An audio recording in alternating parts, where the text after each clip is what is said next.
Hello friends. तो चलिए आज की स्टोरी स्टार्ट करते हैं। कॉलेज का सच्चा प्यार part second.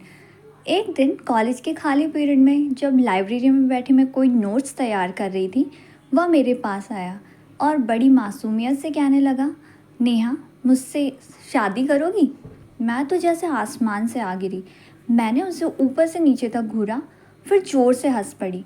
Don't be silly mister प्रखर, आपको पता है आप क्या कह रहे हैं? हाँ नेहा, मैं तुमसे पूछ रहा हूँ कि जीवन के सफ़र में मेरी साथी बनोगी? मैं अभी शादी करने के लिए नहीं कह रहा हूँ। शादी मेरे सेटल होने के बाद ही होगी। बस अब मुझे गुस्सा आ गया। सुनो मिस्टर प्रखर, यह मेरा बीएससी का तीसरा वर्ष है। मुझे अपना करियर बनाना है, तो शादी का तो प्रश्न ही नहीं उठता। रही बात आपसे शादी करने की, तो शायद कोई अंधी ही होगी जो आपसे शादी करेगी। क्रोध से भरी मैं वहाँ से उठकर चली गई। प्रखर के चेहरे की बेचारगी देखने के लिए मैं वहाँ रुकी भी नहीं। प्रखर का वह आखिरी साल था। पेपर देकर वो चला गया, फिर मुझसे कभी नहीं टकराया। ना मैंने ये जानने की कोशिश की कि वो कहाँ है। बीएससी के बाद मैंने नौकरी ज्वाइन कर ली और 2 वर्ष बाद मेरी शादी रोहित से हो गई। नेहा क्या हुआ? रोहित मुझे पुकार रहा था। मैं घबराकर उठ बैठी। कुछ नहीं, यूं ही जरा आँख लग गई थी। खाना लगाऊं क्या? श्योर। हाँ, पराठे तुम लाई थी ना? हाँ, बस अभी गर्म करती हूँ। मैं चुपचाप खाना मेज पर लगाने लगी। खाना स्वादिष्ट था, यह चेतन ने कहा था, पर प्रखर चुपचाप खाना खाता रहा। मैं धीरे धीरे सर्व करती रही। वे लोग राजनीति पर बातें करते रहे। नई और पुरानी साझा सरकारों पर चर्चा होती रही। खाने के बाद चेतन ने बाथरूम पूछा, तो रोहित उसे बाथरूम दिखाने चला गया। प्रखर हाथ धो चुका था और जेब में हाथ डाले खड़ा था। मैंने कहा, अभी तक नाराज हो मुझसे? नहीं नेहा, गलती तुम्हारी नहीं थी। हर कोई सुंदरता की ही चाहता है, लेकिन तुम कुरूप होती तब भी मैं तुम्हें इतनी ही शिद्दत से चाहता। प्रखर, तुम्हारा परिवार, मेरा मतलब तुम्हारे बीवी और बच्चे कहाँ हैं? प्रखर हंसा और उसने कहा, तुम्ही ने तो कहा था नेहा कि मुझसे कोई अंधी लड़की ही शादी करेगी।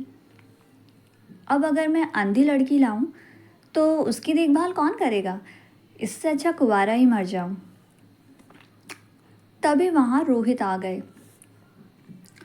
अरे नेहा, तुम्हें नहीं पता, हमारे प्रखर जी अभी तक कुंवारे हैं। कोई लड़की बताओ ना इनके लिए। मैं ज़बरदस्ती होठों पर मुस्कुराहट ले आई। रात में मैंने रोहित को कुरेदा, ये तुम्हारे बॉस अभी तक कुंवारे क्यों हैं?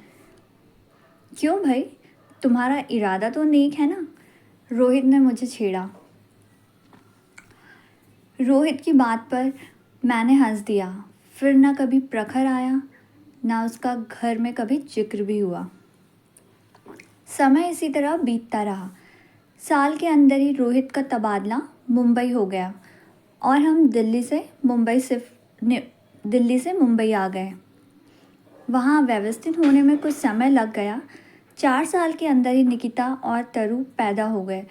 मैं भी वहीं एक कंपनी में लग गई। क्योंकि बच्चों के जन्म के समय मैंने नौकरी छोड़ दी थी। मम्मी पापा पटना में थे। इतनी दूर से यहाँ आने में उन्हें दिक्कत हो रही थी। घर भी ज़्यादा दिनों तक नहीं छोड़ सकते थे।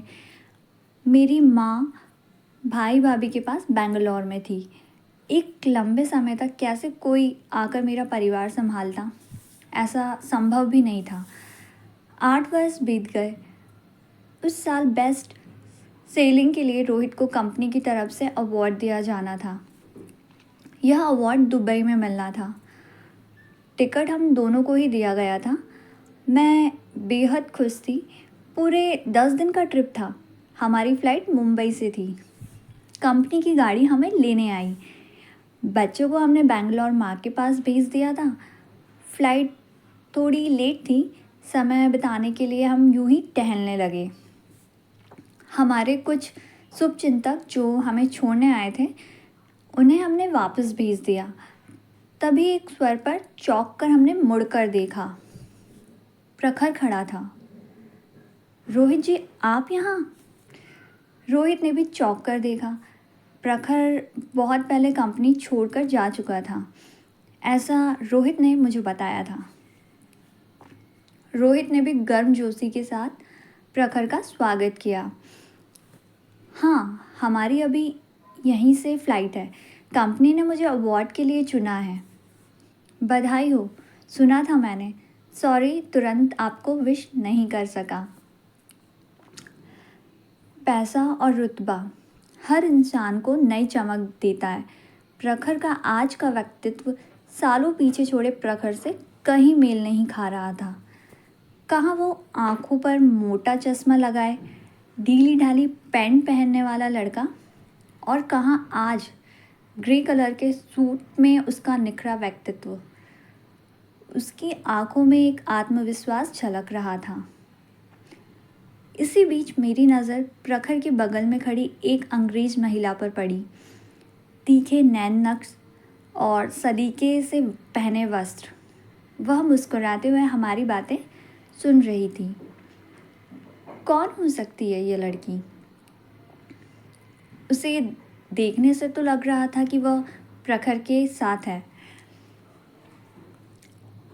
Meet my wife Helena. मैं चौंक पड़ी। तो क्या प्रखर की शादी हो गई है? वह भी इतनी खूबसूरत लड़की के साथ? 8 वर्षों में अपने फैले शरीर से हेलेना की तुलना की। वह आत्मविश्वास से भरी हुई नजर आई। रोहित ने हेलेना के साथ हाथ मिलाया, पर जाने क्यों मैं ऐसा नहीं कर सकी। मैं खुद को असहज महसूस कर रही थी। मैं बड़ी मुश्किल से सिर्फ नमस्ते ही कर पाई। आपने शादी कब की? रोहित ने पूछा। 4 साल पहले। मैंने तो सोच लिया था कि शायद मुझसे कोई लड़की शादी ही नहीं करेगी। ऐसा किसी ने मुझसे कहा भी था कि कोई अंधी ही मुझसे शादी करेगी। मैं सांसों के शांत खड़ी थी, लेकिन हेलेना के प्यार ने मुझे परास्त कर दिया। जाने से मुझ में क्या दिखा जो इसने मुझे अपनाया, इतना सारा प्यार दिया। हेलेना मुस्कुराकर प्रखर के सीने से लग गई। अचानक मुझे एक झटका सा लगा। सालों पहले अपनी कही बात मुझे याद आ गई।